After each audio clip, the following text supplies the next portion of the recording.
कहानी गरीब परिवार की। एक औरत और उसका पति एक ट्रंक लिए डिब्बे में घुस पड़े।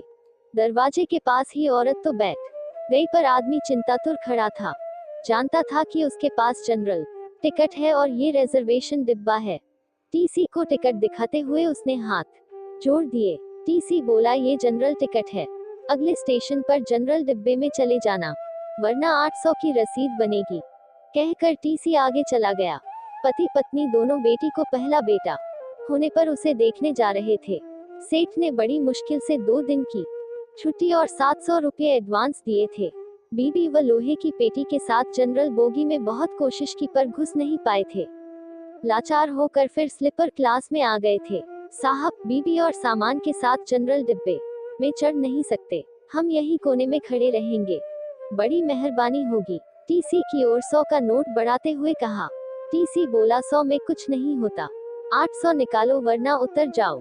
800 तो गुड्डो की डिलीवरी में भी नहीं लगे साहब, नाती को देखने जा रहे हैं, गरीब लोग हैं, जाने दो ना साहब। अब की बार पत्नी ने कहा, तो फिर ऐसा करो, 400 निकालो, एक की रसीद बना देता हूँ, दोनों बैठे रहो।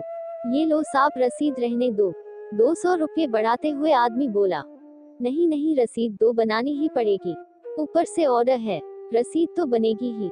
चलो जल्दी 400 निकालो, वरना स्टेशन आ रहा है, उतरकर जनरल बोगी में चले जाओ। इस बार कुछ डांटते हुए टीसी बोला। आदमी ने 400 रुपये ऐसे दिए मानो अपना कलेजा निकाल कर दे रहा हो। दोनों पति पत्नी उदास रुआ से ऐसे बैठे थे, मानो नाती के पैदा होने पर नहीं उसके शोक में जा रहे हो। कैसे एडजस्ट करेंगे ये 400 रुपये? क्या वापसी की टिकट के लिए समधी से पैसे मांगना होगा? नहीं नहीं।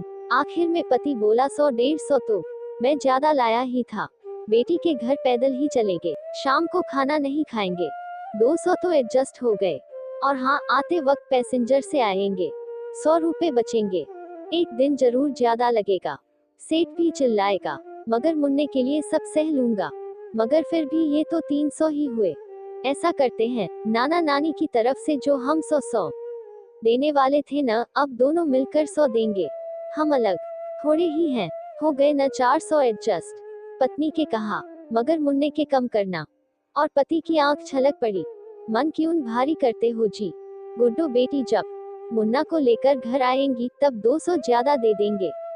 कहते हुए उसकी आंख भी छलक उठी, फिर आंख पोंछते हुए बोली, अगर मुझे कहीं सरकार मिले तो कहूंगी, इतने पैसों की बुलेट ट्रेन चलाने के बजाय इतने पैसों से हर ट्रेन में 4-4 जनरल बोगी लगा दो, जिससे न तो हम जैसों को टिकट होते हुए भी जलील होना पड़े और न ही हमारे मुन्ने के 100 रुपये कम हो। उसकी आंख फिर छलक पड़ी, अरे पगली, हम गरीब आदमी हैं, हमें वोट देने का तो अधिकार है, पर सलाह देने का नहीं, रो मत।